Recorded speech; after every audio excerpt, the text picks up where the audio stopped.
ಸಿರಿ ನ್ಯೂಸ್ಗೆ ಸ್ವಾಗತ. ನಾನು ಅಮೃತ ಶ್ರೀಕಂಠ. ಶ್ರೀರಂಗಪಟ್ಟಣ ದಸರಾ ಹಿನ್ನೆಲೆಯಲ್ಲಿ ಇಂದು ಶ್ರೀರಂಗಪಟ್ಟಣಕ್ಕೆ ಲಾರಿಗಳ ಮೂಲಕ ಗೋಪಾಲಸ್ವಾಮಿ ಹಾಗೂ ಕಾವೇರಿ ಆನೆಗಳನ್ನು ರವಾನಿಸಲಾಯಿತು.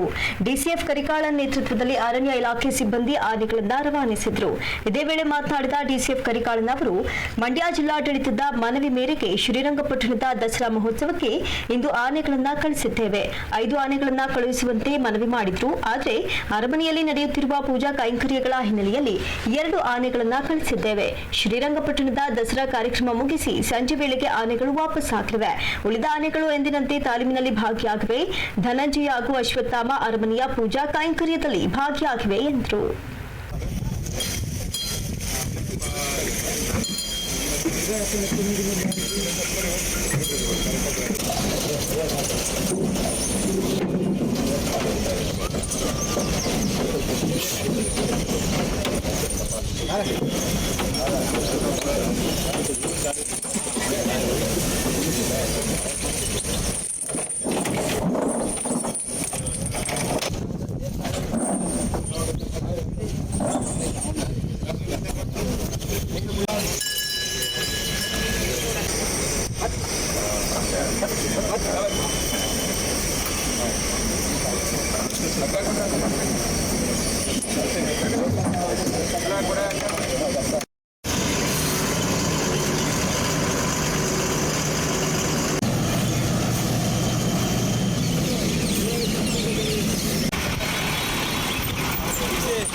ಆನೆಗಳನ್ನು ನಮ್ಮ ಆನೆ ಶಿಬಿರ ದಸರಾ ಆನೆ ಶಿಬಿರ ಕ್ಯಾಂಪ್ನಿಂದ 2 ಆನೆಗಳನ್ನು ನಾವು ಈಗ ಶ್ರೀರಂಗಪಟ್ಟಣ ದಸರಾಕ್ಕೆ ಕಳಿಸ್ಕೊಡ್ತಾ ಇದ್ದೀವಿ. ಗೋಪಾಲ ಸ್ವಾಮಿ, ಕಾವೇರಿ, ಒಂದು ಗಂಡಾನೆ ಒಂದು ಹೆಣ್ಣಾನೆ ಕಳಿಸ್ಕೊಡ್ತಾ ಇದ್ದೀವಿ. ಒಂದು 5 ಆನೆಗಳಿಗೆ ಅವರು ಪರ್ಮಿಷನ್ ಕೇಳಿದ್ರು. ಬಟ್ ನಮಗೆ ಗೌರ್ಮೆಂಟ್ ಇಂದ 2 ಆನೆಗೆ ಪರ್ಮಿಷನ್ ಸಿಕ್ಕಿದೆ. ಸೊ ಗೌರ್ಮೆಂಟ್ ನಿರ್ದೇಶನೆ ಮತ್ತೆ ಆದೇಶ ಮೇಲೆ ಈಗ 2 ಆನೆಗಳು ಇವತ್ತು ಬೆಳಿಗ್ಗೆ ನಾವು ಕಳಿಸ್ಕೊಡ್ತಾ ಇದ್ದೀವಿ. ಇವತ್ತು ಪ್ರೊಸೆಷನ್ ಎಲ್ಲ ಆದ್ಮೇಲೆ ಪೂಜೆ ಮುಗಿಸ್ಕೊಂಡು ಇವತ್ತು ರಾತ್ರಿ ಮತ್ತೆ 2 ಆನೆಗಳು ನಮ್ಮ ಕ್ಯಾಂಪ್ಗೆ ಮತ್ತೆ ವಾಪಸ್ ಬರ್ತವೆ.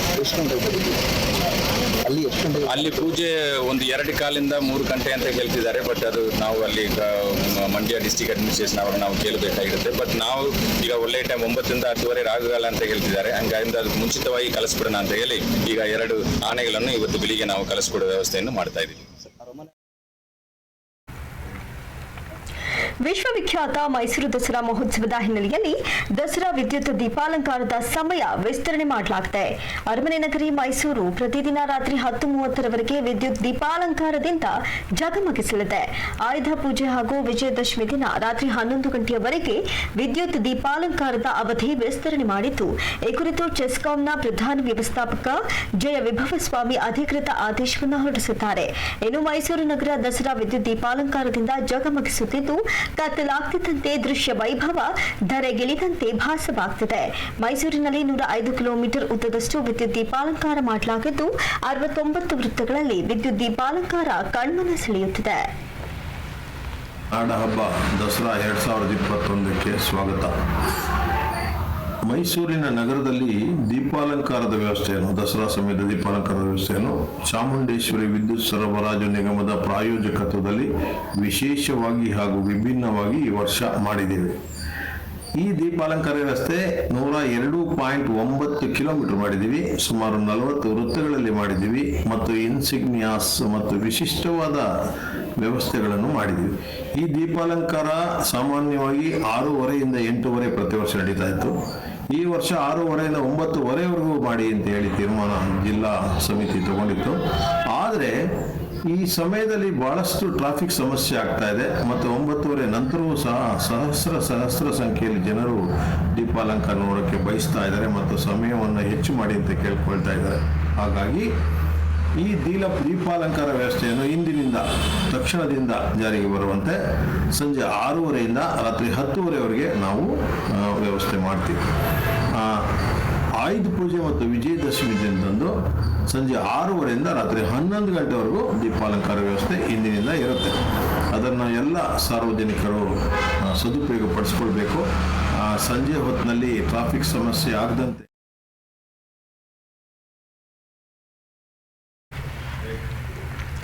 ಚಾಮರಾಜನಗರ ದಸರಾ ಮಹೋತ್ಸವ ಗಡಿ ಜಿಲ್ಲಾ ಜನತೆಗೆ ಸಾಂಸ್ಕೃತಿಕ ಕಾರ್ಯಕ್ರಮಗಳನ್ನು ನೀಡುವ ಮೂಲಕ ರಂಜಿಸುತ್ತಿದೆ. ಇದರೊಂದಿಗೆ ಶ್ರೀ ಚಾಮರಾಜೇಶ್ವರ ದೇವಸ್ಥಾನದ ಮುಂಭಾಗದಲ್ಲಿ ಬೃಹತ್ ವೇದಿಕೆಯಲ್ಲಿ ಸಂಜೆ 4 ಗಂಟೆಯಿಂದ ರಾತ್ರಿ 10 ಗಂಟೆಯವರೆಗೆ ನಡೆಯುವ ಸಾಂಸ್ಕೃತಿಕ ಕಾರ್ಯಕ್ರಮಗಳು ಕಲಾರಸಿಕರ ಮನಸೂರೆಗೊಳ್ಳುತ್ತಿವೆ. ಶ್ರೀ ಚಾಮರಾಜೇಶ್ವರ ದೇವಸ್ಥಾನದ ಮುಂಭಾಗ ಪಚ್ಚಪ್ಪ ವೃತ್ತ, ಜೋಡಿ ರಸ್ತೆಯಿಂದ ರಾಮಸಮುದ್ರ ಜಿಲ್ಲಾಡಳಿತ ಭವನದ ಕಟ್ಟಡ, ಡಾಕ್ಟರ್ ಬಾಬಾ ಸಾಹೇಬ್ ಅಂಬೇಡ್ಕರ್ ಪ್ರತಿಮೆ, ಸುಲ್ತಾನ್ ಶರೀಫ್ ವೃತ್ತ ಸೇರಿದಂತೆ ಜನನ ಮಂಟಪಗಳು ದೀಪಾಲಂಕಾರದಿಂದ ಝಗಮಗಿಸುತ್ತಿರುವ ಮೂಲಕ ದಸರಾಗೆ ಮೆರುಗು ನೀಡಿದೆ. ಈ ಬಾರಿ ಕೊರೋನಾದಿಂದಾಗಿ ಜಿಲ್ಲಾ ಕೇಂದ್ರದಲ್ಲಿ ಸ್ಥಳೀಯ ಕಲಾವಿದರಿಗೆ ಅವಕಾಶ ಮಾಡಿಕೊಡುವಂತಹ ನಿಟ್ಟಿನಲ್ಲಿ ಸರಳವಾಗಿ ದಸರಾ ಆಚರಣೆ ಮಾಡಲಾಗುತ್ತಿದೆ.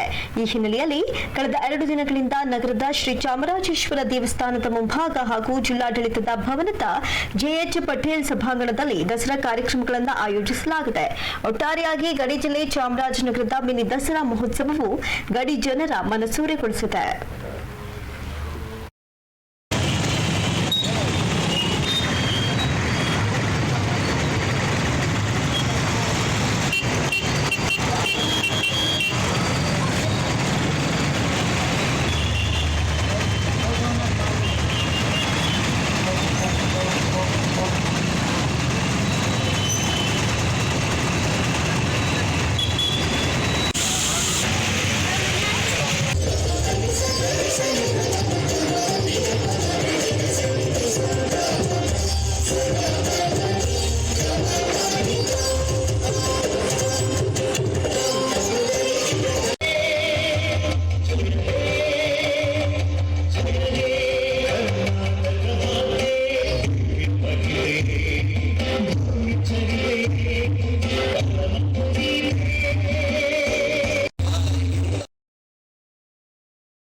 ಎರಡು ವಿಧಾನಸಭೆ ಕ್ಷೇತ್ರಗಳ ಉಪಚುನಾವಣೆಗಳಲ್ಲಿ ಕಾಂಗ್ರೆಸ್ ಗೆಲ್ಲಲಿದೆ ಅಂತ ಮಾಜಿ ಸಿಎಂ ಸಿದ್ದರಾಮಯ್ಯ ವಿಶ್ವಾಸ ವ್ಯಕ್ತಪಡಿಸಿದ್ದಾರೆ. ಈ ಕುರಿತು ಮೈಸೂರಿನಲ್ಲಿ ಮಾಧ್ಯಮದವರೊಂದಿಗೆ ಮಾತನಾಡಿದ ಅವರು, ಉಪಚುನಾವಣೆ ಫಲಿತಾಂಶ ಭವಿಷ್ಯದ ಚುನಾವಣೆಗೆ ದಿಕ್ಸೂಚಿಯಲ್ಲ. ಈ ಫಲಿತಾಂಶದಿಂದ ಈ ಸರ್ಕಾರದ ಬಗ್ಗೆ ಜನರ ಅಭಿಪ್ರಾಯ ಏನು ಎಂಬುದು ಗೊತ್ತಾಗುತ್ತೆ. ಇನ್ನು ಜನ ಕೇಂದ್ರ ಹಾಗೂ ರಾಜ್ಯ ಎರಡೂ ಸರ್ಕಾರಗಳಿಂದ ಬೇಸತ್ತು ಹೋಗುತ್ತಾರೆ. ಹೀಗಾಗಿ ಕಾಂಗ್ರೆಸ್ ಅನ್ನ 2 ಕ್ಷೇತ್ರಗಳಲ್ಲಿ ಗೆಲ್ಲಿಸುತ್ತಾರೆ ಎಂದರು. ಇನ್ನು ಜೆಡಿಎಸ್ನಿಂದ ಅಲ್ಪಸಂಖ್ಯಾತರಿಗೆ ಟಿಕೆಟ್ ಹಂಚಿಕೆ ವಿಚಾರಕ್ಕೆ ಸಂಬಂಧಿಸಿದಂತೆ ಮಾತನಾಡಿದ ಅವರು, ಅಲ್ಪಸಂಖ್ಯಾತರ ಮತಗಳನ್ನು ವಿಂಗಡಿಸುವುದೇ ಜೆಡಿಎಸ್ನ ಉದ್ದೇಶವಾಗಿದೆ. ಆದರೆ ಜನ ಬುದ್ಧಿವಂತರಿದ್ದಾರೆ. ಇಂತಹ ತಂತ್ರಗಳು ಜನರಿಗೆ ಅರ್ಥವಾಗುತ್ತವೆ ಎಂದರು. ಸಿಂದಗಿನಲ್ಲಿ ಮತ್ತು ಹಾನಗಲ್ನಲ್ಲಿ 2 ಕ್ಷೇತ್ರಗಳಲ್ಲಿ ಕಾಂಗ್ರೆಸ್ ಪಕ್ಷದ ಅಭ್ಯರ್ಥಿಗಳು ಗೆಲ್ತಾರೆ. ಹಾನಗಲ್ನಲ್ಲಿ ಶ್ರೀನಿವಾಸ್ ಮಾನೆ, ಸಿಂದಗಿನಲ್ಲಿ ಅಶೋಕ್ ಮನಗೋಳಿ ಇಬ್ಬರು ಗೆಲ್ತಾರೆ. ಗೆಲ್ಲಲಿಕ್ಕೆ ಇವತ್ತು ಭಾರತೀಯ ಜನತಾ ಪಕ್ಷಕ್ಕೆ ಜನ ಆ ಸರ್ಕಾರದಿಂದ ಬೇಸತ್ತಿದ್ದಾರೆ. ಕೇಂದ್ರ ಸರ್ಕಾರ ಇರ್ಬೋದು, ರಾಜ್ಯ ಸರ್ಕಾರ ಇರ್ಬೋದು. ಯಾಕಂದ್ರೆ ಏನು ಹೇಳಿದ್ರು, ಕೇಂದ್ರದಲ್ಲಿ ಬಿಜೆಪಿ ಸರ್ಕಾರ, ರಾಜ್ಯದಲ್ಲೂ ಬಿಜೆಪಿ ಸರ್ಕಾರ ಇದ್ದರೆ ಕರ್ನಾಟಕ ರಾಜ್ಯ ಸ್ವರ್ಗ ಆಗ್ಬಿಡ್ತದೆ ಅಂತ ಹೇಳಿದ್ರು. ಈಗ ನರಕ ಮಾಡಿಬಿಟ್ಟಿದ್ದಾರೆ. ನರಕ. ಇವತ್ತು ಜನಸಾಮಾನ್ಯರ ಬದುಕು ಭಾರಿ ಕಷ್ಟ ಆಗ್ಬಿಟ್ಟದೆ. ಅವರು ಜೀವನ ಮಾಡೋದೇ ಭಾರಿ ಕಷ್ಟ ಆಗ್ಬಿಟ್ಟಿದೆ. ಕಣ್ಣೀರಲ್ಲಿ ಕೈ ತೊಳಿತಾ ಇದ್ದಾರೆ. ಆದ್ದರಿಂದ ಜನ people are Fed up with BJP government. ಒಂದು ಏನು ಡೆವಲಪ್ಮೆಂಟ್ ನಡೀತಾ ಇಲ್ಲ.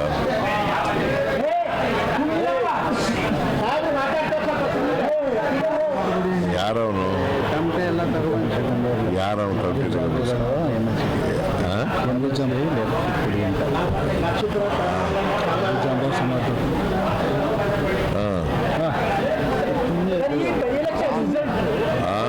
ವಿಧಾನಸಭಾ ಚುನಾವಣೆಗೆ ಒಂದು ದಿಕ್ಸೂಚಿತರಾಗುತ್ತೆ. ಈ ಬೈ ಎಲೆಕ್ಷನ್ ರಿಸಲ್ಟ್ಸ್ ಭವಿಷ್ಯದ ವಿಧಾನಸಭಾ ಚುನಾವಣೆಗೆ ದಿಕ್ಸೂಚಿ ಆಗುತ್ತೆ. ಯಾವಾಗಲೂ ಉಪಚುನಾವಣೆಗಳು ಭವಿಷ್ಯದ ಚುನಾವಣೆಗಳಿಗೆ ಅವು ಆಗೋದಿಲ್ಲ ಸಾಮಾನ್ಯವಾಗಿ. ಆದರೂ ಜನರ ಅಭಿಪ್ರಾಯ ಗೊತ್ತಾಗುತ್ತೆ. ಈಗ ಸರ್ಕಾರ ಮಾಡ್ತಾ ಇರೋರ ಬಗ್ಗೆ ಅವರ ಅಭಿಪ್ರಾಯಗಳು ಏನು ಅನ್ನೋದು ಗೊತ್ತಾಗುತ್ತೆ. ಸರಿ, ಪಾರದರ್ಶಕವಾಗಿ ಉಪಚುನಾವಣೆ ಆಗುತ್ತೆ ಅನ್ನೋ ನಂಬಿಕೆ ಇದೆ ಅಂತಾರೆ. ಕಳೆದ ಉಪಚುನಾವಣೆಗಳಲ್ಲಿ ಸಾಕಷ್ಟು ಅಕ್ರಮದ ಆರೋಪಗಳು ಕೇಳಿ ಬಂತು. ಇದು ಪಾರದರ್ಶಕ ಆಗುತ್ತೆ ಅನ್ನೋ ನಂಬಿಕೆ ಇದೆಯಾ ಅಂತ ಕಾಂಗ್ರೆಸ್ ಯಾವಾಗಲೂ ವಿಶ್ವಾಸ ಇಟ್ಕೊಂಡೇ ಮಾಡಬೇಕು ಪ್ರಜಾಪ್ರಭುತ್ವದಲ್ಲಿ ಚುನಾವಣೆಗಳನ್ನ. ನೋಡೋಣ ಮುಂದೆ ಏನಾಗ್ತದೆ. ವಾತಾವರಣ ಹೇಗಿದೆ ಈ ಸಂದರ್ಭದಲ್ಲಿ JDS ಇಬ್ಬರು ಮುಸ್ಲಿಂ ಕ್ಯಾಂಡಿಡೇಟ್ಗಳನ್ನ ಹಾಕಿದೆ 2 ಕ್ಷೇತ್ರಗಳಲ್ಲಿ. ಇದರ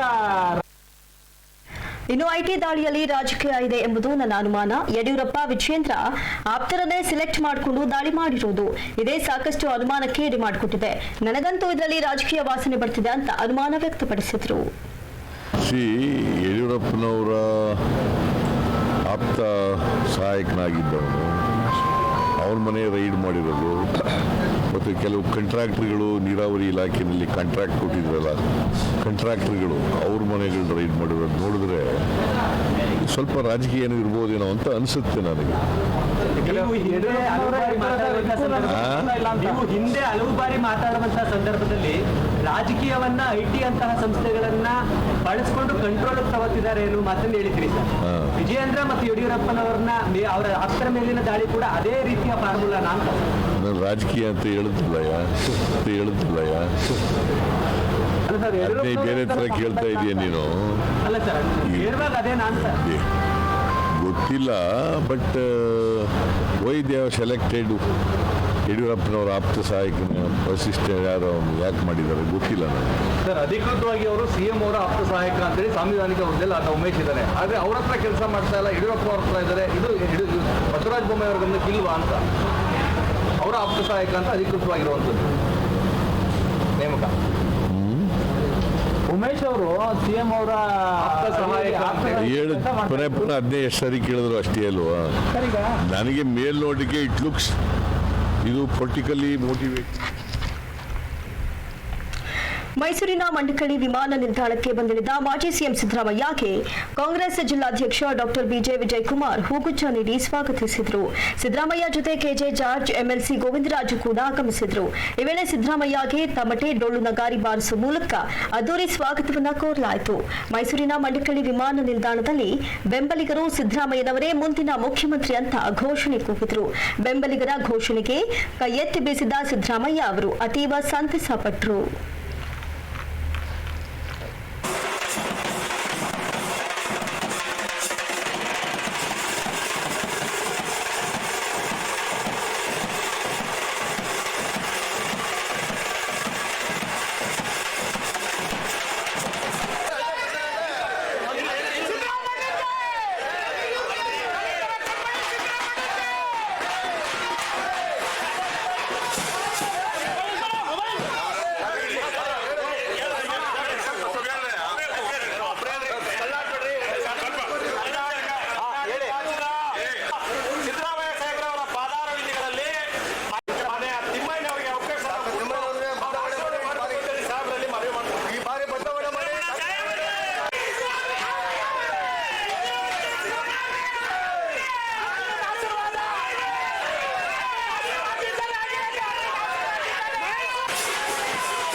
ಹಲವು ದಶಕಗಳ ಕಾಲ ಬಿಜೆಪಿಯನ್ನ ಕಟ್ಟಿ ಬೆಳೆಸಿರುವ ಯಡಿಯೂರಪ್ಪರನ್ನ ರಾಜಕೀಯವಾಗಿ ಹತ್ತಿಕ್ಕಲು ಕೇಂದ್ರ ಸರ್ಕಾರವೇ ಐಟಿ ದಾಳಿ ಮಾಡಿಸಿದೆ ಅಂತ ಕೆಪಿಸಿಸಿ ವಕ್ತಾರ ಎಂ ಲಕ್ಷ್ಮಣ್ ಆರೋಪಿಸಿದ್ದಾರೆ. ಈ ಕುರಿತು ಮೈಸೂರಿನ ಕಾಂಗ್ರೆಸ್ ಭವನದಲ್ಲಿ ಸುದ್ದಿಗೋಷ್ಠಿಯನ್ನು ನಡೆಸಿ ಮಾತನಾಡಿದ ಅವರು, ಯಡಿಯೂರಪ್ಪನವರನ್ನ ಗುರಿಯಾಗಿಸಿಕೊಂಡು ಐಟಿ ದಾಳಿ ನಡೆಸುವ ಮೂಲಕ ವೀರಶೈವ ಲಿಂಗಾಯತರಿಗೆ ಅಪಮಾನ ಮಾಡಲಾಗಿದೆ. ಒಂದೆಡೆ ಅದೇ ಸಮುದಾಯದ ಬಸವರಾಜ ಬೊಮ್ಮಾಯಿಯವರನ್ನ ಮುಖ್ಯಮಂತ್ರಿ ಮಾಡುವ ಮೂಲಕ ಮತ್ತೊಂದೆಡೆ ಯಡಿಯೂರಪ್ಪ ಹಾಗೂ ಅವರ ಕುಟುಂಬ ಸದಸ್ಯರನ್ನ ಮೂಲೆಗುಂಪು ಮಾಡಲು ಬಿಜೆಪಿ ಹೊರಟಿದೆ. ವೀರಶೈವ ಲಿಂಗಾಯತರನ್ನ ಬಿಜೆಪಿ ಯೂಸ್ ಅಂಡ್ ಥ್ರೋ ರೀತಿ ನಡೆಸಿಕೊಳ್ತಿದೆ. ಐಟಿ ದಾಳಿ ವೇಳೆ 300 ಕೋಟಿ ಅಕ್ರಮ ಹಣ ಪತ್ತೆಯಾಗಿರುವ ಬಗ್ಗೆ ಮಾಹಿತಿ ಇದೆ ಎಂದರು.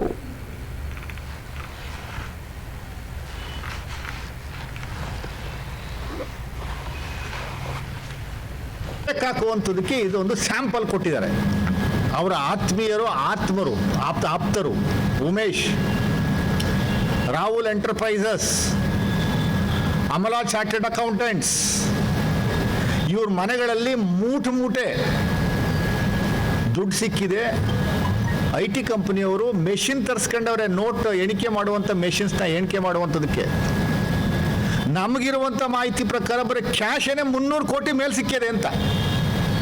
ಮೊನ್ನೆ ರೈಡಲ್ಲಿ ಬರೀ ಕ್ಯಾಶನೇ 300 ಕೋಟಿ ಮೇಲೆ ಸಿಕ್ಕಿದೆ. ದಾಖಲೆಗಳು, ಬಿನಾಮಿ ಆಸ್ತಿಗಳು, ರಾಹುಲ್ ಎಂಟರ್ಪ್ರೈಸಸ್ ಏನು ಹಿಂದೆ ಅವರ ಪಕ್ಷದ MLC, ಈ ಭಾಗದ MLC ವಿಶ್ವನಾಥ್ ಅವರು ಏನು ಆಪಾದನೆ ಮಾಡಿದರು, 22,000 ಕೋಟಿ ಟೆಂಡರಲ್ಲಿ, ನೀರಾವರಿ ಇಲಾಖೆಯ ಟೆಂಡರಲ್ಲಿ ಸುಮಾರು 10% ಕಮಿಷನ್ಗೆ ಆಲ್ರೆಡಿ ಅಡ್ವಾನ್ಸ್ ತಗೊಂಡಿದ್ದಾರೆ.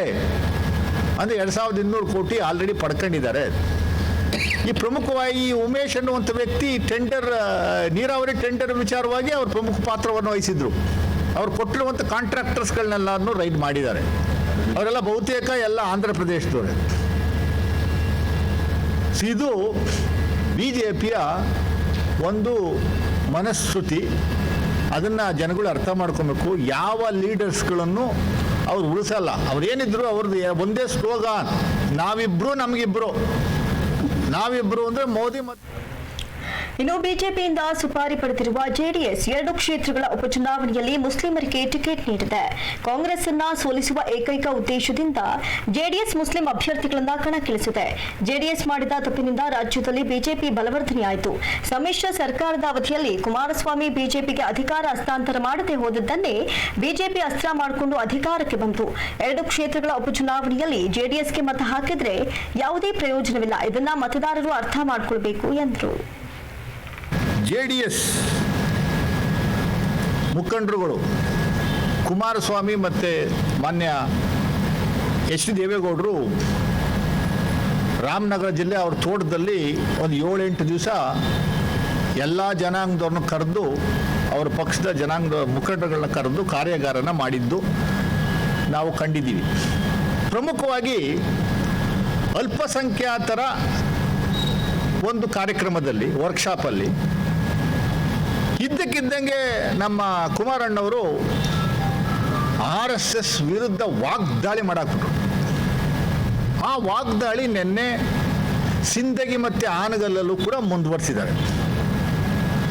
ಒಬ್ಬರು ಪಕ್ಷದ ಪ್ರಮುಖವಾದ ಮುಖಂಡರು, ಅವರೇ ಸೋಲ್ ಪ್ರೊಪ್ರೈಟರ್ ಅಂಥವರು ನಾಮಿನೇಷನ್ ಫೈಲ್ ಮಾಡೋಕ್ಕೆ ಹೋಗಿದ್ದಾಗ ಒಂದೇ ದಿವಸ 10 ಪ್ರೆಸ್ ಮೀಟ್ ಮಾಡ್ತಾರೆ. 10 ಪ್ರೆಸ್ ಮೀಟಲ್ಲೂ RSS ವಿರುದ್ಧ ವಾಗ್ದಾಳಿ ಮಾಡಿರುವಂಥದ್ದು ನಾವು ಕಂಡಿದ್ದೀವಿ. ಆ ವರ್ಕ್ಶಾಪಲ್ಲಿ ಏನು ಹೇಳಿದ್ದಾರೆ, RSS ಮೈಂಡ್ ಸೆಟ್ ಇರುವಂಥವ್ರು ರಾಜ್ಯದಲ್ಲಿ, ದೇಶದಲ್ಲಿ IAS IPS ಆಫೀಸರ್ ಸುಮಾರು 4,000ದಿಂದ 5,000 ಜನ ಇದ್ದಾರೆ ಅಂತ ಹೇಳಿದ್ದಾರೆ. RSSನವರೇ ಟ್ರೈನಿಂಗ್ ಕೊಟ್ಟು IASನ ಪಾಸ್ ಮಾಡಿಸಿದ್ದಾರೆ. ಅವರೆಲ್ಲ BJP ಪರವಾಗಿ ಕೆಲಸ ಮಾಡುವಂಥವ್ರು ಅಂತ. ಆಮೇಲೆ RSS ಇಡೀ ದೇಶವನ್ನು ಒಡೆದು ಆಳುವ ನೀತಿಯನ್ನು ಅನುಸರಿಸ್ತಾ ಇದೆ. ಅಲ್ಪಸಂಖ್ಯಾತರ ವಿರುದ್ಧ ಇರುವಂಥ ಒಂದು ಸಂಸ್ಥೆ ಅಂತ ಅವರು ಹೇಳಿದ್ದಾರೆ. ನಿಜವಾಗಲೂ ಅವರು ಆರ್ಟಿಲಿ ಸ್ವಯಂ ಪ್ರೇರಿತವಾಗಿ ಅವರ ಹೃದಯದಿಂದ ಬಂದ ಮಾತುಗಳಾದರೆ ನಾವು ಅದನ್ನು ಸ್ವಾಗತವನ್ನು ಮಾಡ್ತೀವಿ. ಆದರೆ ಈ ಮಾತುಗಳು ಸಿಂದಗಿ ಮತ್ತು ಆನಗಲ್ ಬೈ ಎಲೆಕ್ಷನ್ ಆಗೋವರೆಗೂ ಮಾತ್ರ ಇರ್ತವೆ. ನಾನು ನೇರವಾಗಿ JDS ಮುಖಂಡರುಗಳಿಗೆ, JDSಗೆ ಆಪಾದನೆ ಮಾಡುವಂಥದ್ದು ಇಷ್ಟೇ.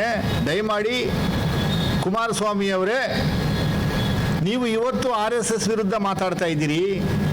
ಉದ್ದೇಶ ನನಗನ್ಸುತ್ತೆ BJPಯಿಂದ ನೀವು ಸುಪಾರಿ ತಗೊಂಡಿದ್ದೀರಾ ಅಂತ. BJPಯಿಂದ ಸುಪಾರಿ ತಗೊಂಡು ಆನಗಲ್ ಮತ್ತು ಸಿಂದಗಿ 2 ಕ್ಷೇತ್ರಗಳಲ್ಲೂ ಪ್ರಮುಖವಾಗಿ ಅಲ್ಪಸಂಖ್ಯಾತರ ಮುಸ್ಲಿಂ ಅಭ್ಯರ್ಥಿಗಳನ್ನು ನೀವು ನಿಲ್ಲಿಸಿದ್ದೀರಿ. ಉದ್ದೇಶ ವೋಟ್ಗಳನ್ನು ಡಿವೈಡ್ ಮಾಡಿ ಕಾಂಗ್ರೆಸ್ಸನ್ನು ಸೋಲಿಸಬೇಕು, BJPಯನ್ನು ಗೆಲ್ಲಿಸಬೇಕು. ಅದು ಸಿಂಗಲ್ ಪಾಯಿಂಟ್ ಅಜೆಂಡಾ. ಸಿದ್ದರಾಮಯ್ಯ ಸಾಹೇಬರು ಹೇಳಿದ್ದಾರೆ ಸಾಕಷ್ಟು ಬಾರಿ. ನೀವು ನಿಜವಾಗಲೂ ಆ ಸಮುದಾಯದ ಬಗ್ಗೆ ಪೃಷ್ಟೊಂದು ಪ್ರೀತಿ ಇದ್ದರೆ ಮಂಡ್ಯದಲ್ಲಿ ಟಿಕೆಟ್ ಕೊಡಿ, ಮೈಸೂರು ಭಾಗದಲ್ಲಿ ಟಿಕೆಟ್ ಕೊಡಿ, ಚಾಮುಂಡೇಶ್ವರಿ ಕೊಡಿ, KR ನಗರದಲ್ಲಿ ಕೊಡಿ. ಯಾಕೆ ಕೊಡ್ತಾ ಇಲ್ಲ? ಮುಸ್ಲಿಮ್ಸ್ ಇಲ್ವಾ ಅಲ್ಲಿ? ಕೊಡಿ ಸ್ವಾಮಿ. ನಿಮ್ಮ ಚಾಮರಾಜನಗರ ಜಿಲ್ಲೆ ಹನೂರು ತಾಲೂಕಿನ ರಾಮಾಪುರ ಹೋಬಳಿಯ ತಾಳಬೆಟ್ಟದಿಂದ ಶ್ರೀ ಮಲೆಮಹದೇಶ್ವರ ಬೆಟ್ಟಕ್ಕೆ ಭಕ್ತರ ಕಾಲ್ನಡಿಗೆಗೆ ಅನುಕೂಲಕರವಾಗುವಂತಹ ನಿಟ್ಟಿನಲ್ಲಿ ಮೆಟ್ಟಿಲು ನಿರ್ಮಾಣ ಕಾರ್ಯ ನಡೆಯುತ್ತಿದೆ.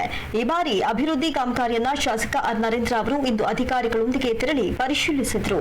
ಕಾಮಗಾರಿಯನ್ನ ಉತ್ತಮ ಗುಣಮಟ್ಟದಿಂದ ನಿರ್ವಹಿಸಿ ಶೀಘ್ರದಲ್ಲೇ ಪೂರ್ಣಗೊಳಿಸುವಂತೆ ಅಧಿಕಾರಿಗಳಿಗೆ ಸೂಚನೆ ಕೊಟ್ಟರು.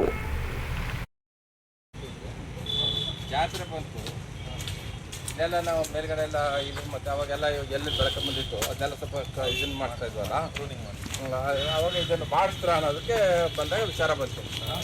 ಇದೆಲ್ಲ ಮಾಡ್ತೀರಿ ಅಂತೆಲ್ಲ ಕೇಳ್ತಾ ಇದ್ದಾಗ ಆಗ ಅವನು ನೋಡಿ ಇಲ್ಲ ನಾವು ಆ ಕಾಲದಲ್ಲಿ ಯಾವುದೋ ಕಾಲದಲ್ಲಿ ಆಗಿರೋಂಥದ್ದು ಇದನ್ನು ಮಾಡಿದ್ರೆ ಒಳ್ಳೆ ಮಾಡ್ಬೋದು, ಸ್ಟಾರ್ಟ್ ಮಾಡ್ತೀರ ಮಾಡೋಣ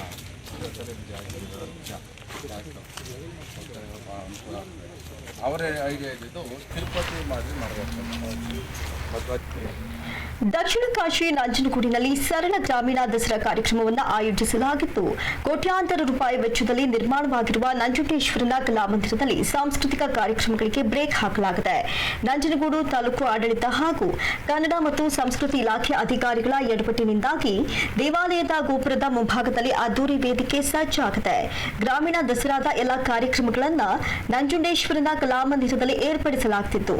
ಹಲವು ವರ್ಷಗಳಿಂದಲೂ ಕೂಡ ನಂಜುಂಡೇಶ್ವರನ ಕಲಾಮಂದಿರದಲ್ಲೇ ಪ್ರತಿಯೊಂದು ಕಾರ್ಯಕ್ರಮವನ್ನು ಆಯೋಜಿಸಲಾಗುತ್ತಿತ್ತು. ಆದರೆ ಈ ಬಾರಿ ಪ್ರತ್ಯೇಕವಾಗಿ ಗೋಪುರದ ಮುಂಭಾಗದಲ್ಲಿ ಶಾಮಿಯಾನ ನಿರ್ಮಾಣದ ಬೃಹತ್ ವೇದಿಕೆ ಸಜ್ಜುಗೊಳಿಸಲಾಗಿದೆ. ಈ ಹಿನ್ನೆಲೆಯಲ್ಲಿ ಸಂಕಷ್ಟದ ಸಂದರ್ಭದಲ್ಲಿಯೂ ಸಾರ್ವಜನಿಕ ಹಣ ಪೋಲಾಗ್ತಿದೆ ಅಂತ ಪ್ರಗತಿಪರರು ತಮ್ಮ ಆಕ್ರೋಶವನ್ನು ವ್ಯಕ್ತಪಡಿಸುತ್ತಾರೆ.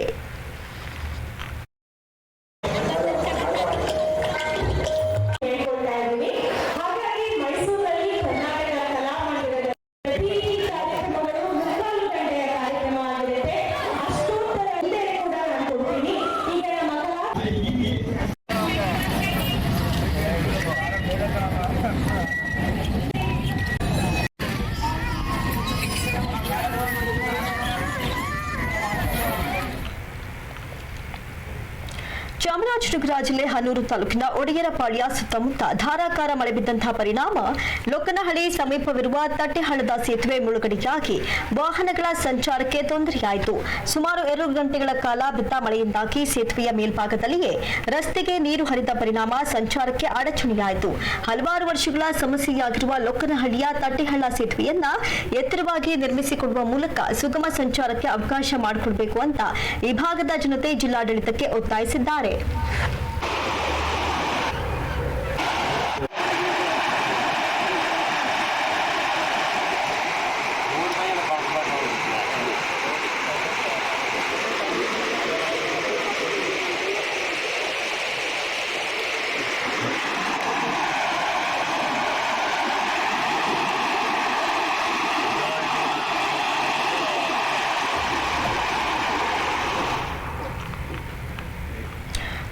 ದಾಳಿಯಿಂದ ಬಚಾವಾದ ಬಡಜೀವದ ಘಟನೆ ಚಾಮರಾಜನಗರ ಸತ್ಯಮಂಗಲಂ ರಸ್ತೆ ನಡುವೆ ನಡೆದಿದೆ.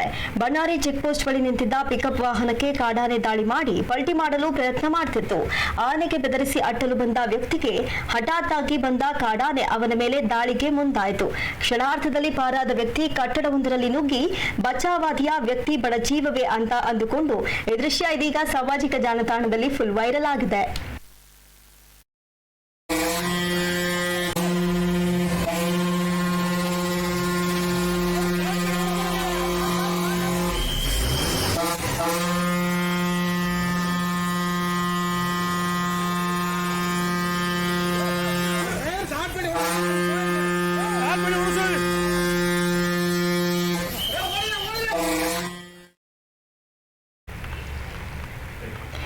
ಎರಡು ಆನೆಗಳ ನಡುವೆ ಕಾದಾಟ ನಡೆದ ಪರಿಣಾಮ ಒಂದು ಗಂಡಾನೆ ಸಾವನ್ನಪ್ಪಿರುವ ಘಟನೆ ಗಡಿ ಜಿಲ್ಲೆ ಚಾಮರಾಜನಗರ ಜಿಲ್ಲೆ ಬಂಡೀಪುರ ಹುಲಿ ಸಂರಕ್ಷಿತ ಪ್ರದೇಶದ ಬೇಗೂರು ವ್ಯಾಪ್ತಿಯಲ್ಲಿ ನಡೆದಿದೆ.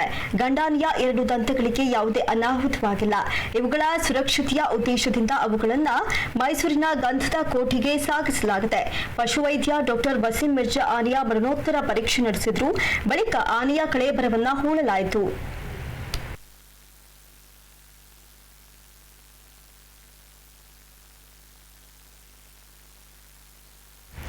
ಇನ್ನೊಂದೆಡೆ ಗಡಿ ಜಿಲ್ಲೆ ಚಾಮರಾಜನಗರದ ಮಲೆಮಹದೇಶ್ವರ ವನ್ಯಜೀವಿ ಧಾಮದ ಹನ್ನೂರು ವನ್ಯಜೀವಿ ವಲಯದಲ್ಲಿ 55 ವರ್ಷದ ಗಂಡಾನೆಯೊಂದು ಮೃತಪಟ್ಟಿದೆ.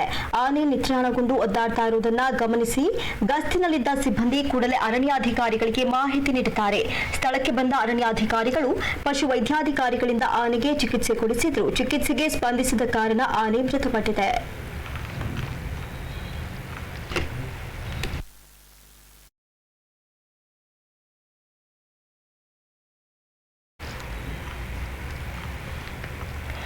ಮೈಸೂರು ವಿಶ್ವವಿದ್ಯಾನಿಲಯದಲ್ಲಿ ಗೋಲ್ಡ್ ಮೆಡಲ್ ಪಡೆದಿರುವ ಗೃಹಿಣಿ ಅನುಮಾನಾಸ್ಪದವಾಗಿ ಸಾವನ್ನಪ್ಪಿದ್ದು ಕುಟುಂಬಸ್ಥರಿಂದ ಕೊಲೆ ಆರೋಪ ಕೇಳಿಬಂದಿದೆ. ಮಂಡ್ಯ ಜಿಲ್ಲೆ ಮದ್ದೂರು ತಾಲೂಕಿನ ಮಡೇನಹಳ್ಳಿ ನಿವಾಸಿ ಆಶಾ ಎಂಬುವವರೇ ಅನುಮಾನಾಸ್ಪದವಾಗಿ ಸಾವನ್ನಪ್ಪಿರುವ ದುರ್ದೈವಿಯಾಗಿದ್ದಾರೆ. 8 ವರ್ಷಗಳ ಹಿಂದೆ ಮಳವಳ್ಳಿಯ ನಾಗಪ್ರಸಾದ್ ಎಂಬಾತನನ್ನ ಪ್ರೀತಿಸಿ ಮದುವೆಯಾಗಿದ್ದ ಆಶಾ ಸದ್ಯ ಮೈಸೂರಿನಲ್ಲಿ ವಾಸವಾಗಿದ್ರು. ಆಶಾಗೆ ಹಣ ತೆಗೆದುಕೊಂಡು ಬರುವಂತೆ ಗಂಡ ನಿರಂತರ ಕಿರುಕುಳ ನೀಡುತ್ತಿದ್ದ ಅಂತ ಮೃತ ಆಶಾ ಪೋಷಕರು ಆರೋಪ ಮಾಡಿದ್ದಾರೆ. ನೆನ್ನೆಯಷ್ಟೇ ಗಂಡನ ಮನೆ ಬಿಟ್ಟು ಪಿಜಿಯಲ್ಲಿರ್ತೇನೆ ಅಂತ ಹೇಳಿದ್ದ ಆಶಾ ಅನುಮಾನಾಸ್ಪದವಾಗಿ ಸಾವನ್ನಪ್ಪಿದ್ದಾರೆ. ಇದು ಆತ್ಮಹತ್ಯೆ ಅಲ್ಲ, ಇದು ಕೊಲೆ ಅಂತ ಆಶಾ ಕುಟುಂಬಸ್ಥರು ಆರೋಪಿಸಿದ್ದು, ಈ ಸಂಬಂಧ ಮೈಸೂರಿನ ವಿದ್ಯಾರಣ್ಯಪುರಂ ಪೊಲೀಸ್ ಠಾಣೆಯಲ್ಲಿ ಪ್ರಕರಣ ದಾಖಲಾಗಿದೆ.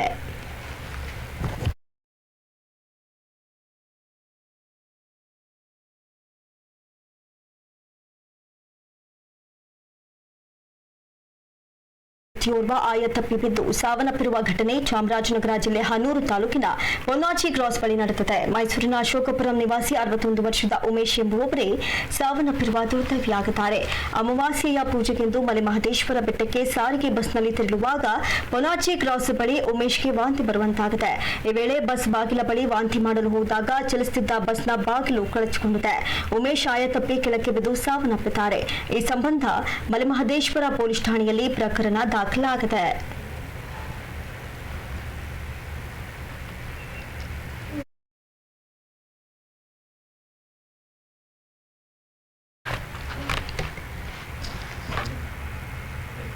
ಇವಿಷ್ಟೇ ಇವರೆಗಿನ ಪ್ರಮುಖ ಅಪ್ಡೇಟ್ಸ್. ನಿಷ್ಠೆ ನಿಷ್ಠೂರ ನಿರ್ಭೀತ ಸುದ್ದಿಗಾಗಿ ನೋಡ್ತಾ ಇರಿ ಸಿರಿ ಟಿವಿ.